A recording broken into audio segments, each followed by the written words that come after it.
One of the things that people fail to realize is that the National Historic Old Spanish Trail has some anomalies that most people miss. First of all, it is not old.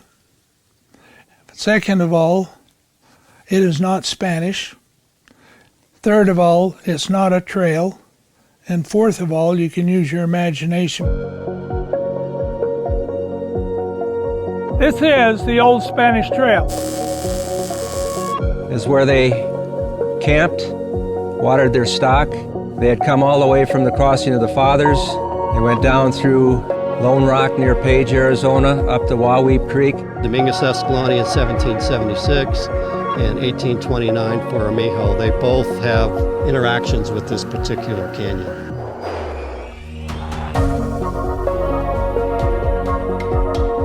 This is the Hurricane Cliffs.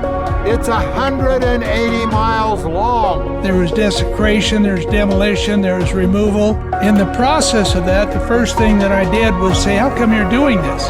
This particular location is one of the more scenic locations along the Old Spanish Trail. One of the problems they had was finding a location to come up and to top the mesa.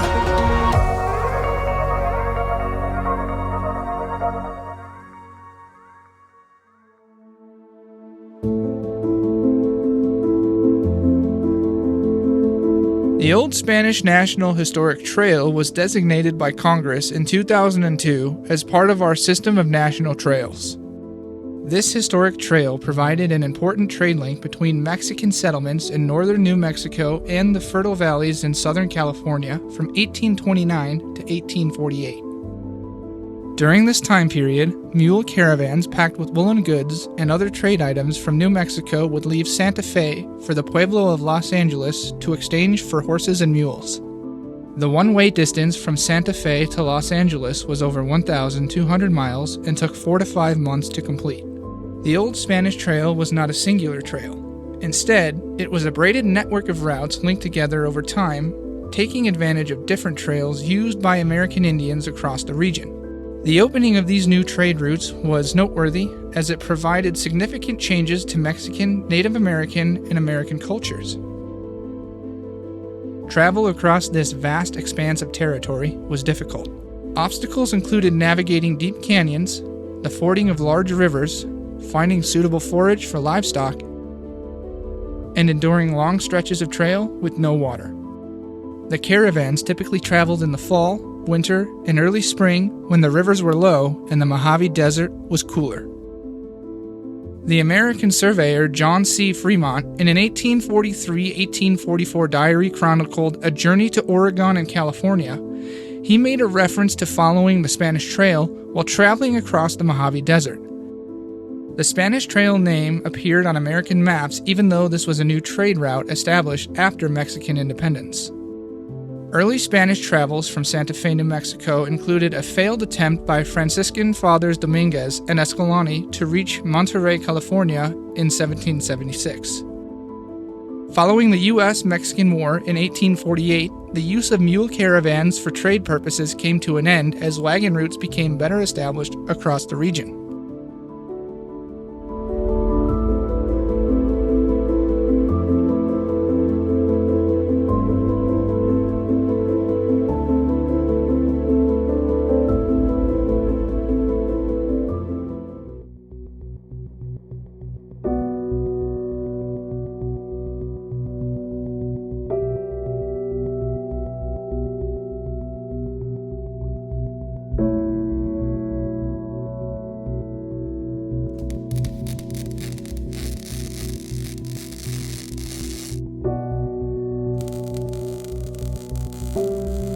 One of the things that we've found is that is a challenge in the Old Spanish Trail Association is trying to get the recognition of people who either don't understand or don't even know the trail exists. And so building the silhouettes and working on all of those things that might help us has been a part of that ambition.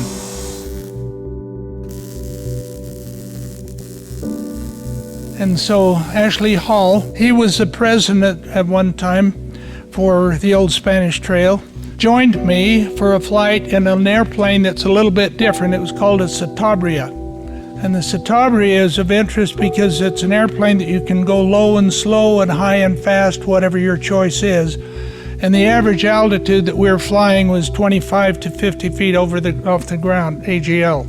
When we looked down at the Iron Springs area, lo and behold, to trail aficionados, we noticed that the solar panels were being placed exactly on the trail. There was desecration, there was demolition, there was removal. It was one of those things that neither of us ever thought about. In the process of that, the first thing that I did was to go to the Iron County Commission, to the planning area, and say, how come you're doing this?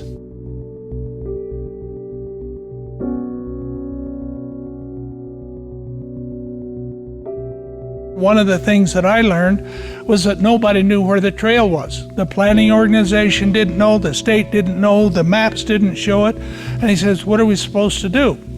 So Ashley and I came up with the idea that we were going to mark the trail and mark it in such a way that it would be both interpreted and at the same time would also be informational to the planners, and therefore would appear on the GIS mapping and other forms of interest.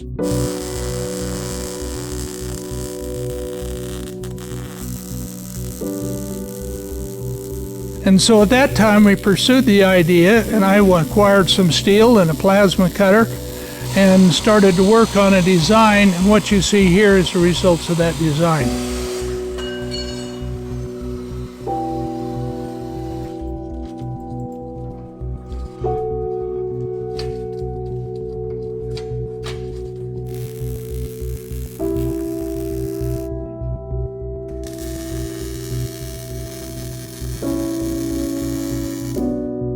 So as it stands right now, we have 18 sites, 147 silhouettes. We have 28 of them on order right now for the state. They're going to be distributed as soon as people come and pick them up. And the rest of it, as they say, is history.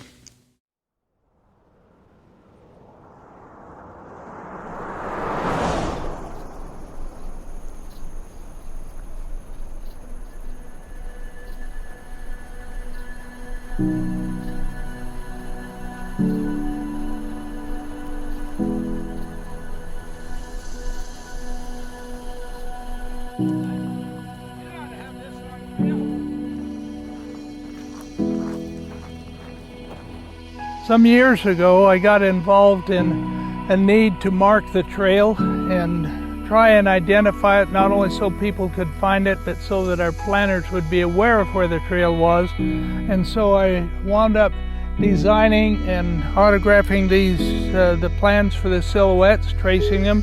And then I worked with Southern Utah University to have them digitized into a plan form that could be used for computer graphics. And that's how I made the patterns and everything since. The benefit and the importance of this location is that this hill to my right is the first and only place in the entire 12-mile line of the most arduous trail in history. The National Historic Old Spanish Trail at that point is the first point you actually see the Mojave Desert and see that you have limitless desert ahead of you to transcrop. The other side of it is if you're returning with herds of horses, 5,000 to 7,000 as many, and as you come through this area, those who are survivors and the animals who are survivors, once they got to this point and could see this cleft of the mountain, that was the first indication that they would survive. Because from this point on, there's water, there's forage, the Santa Clara River, mountain meadows, the Great Basin, Newcastle, Iron Springs, everything in relationship was now an easy path.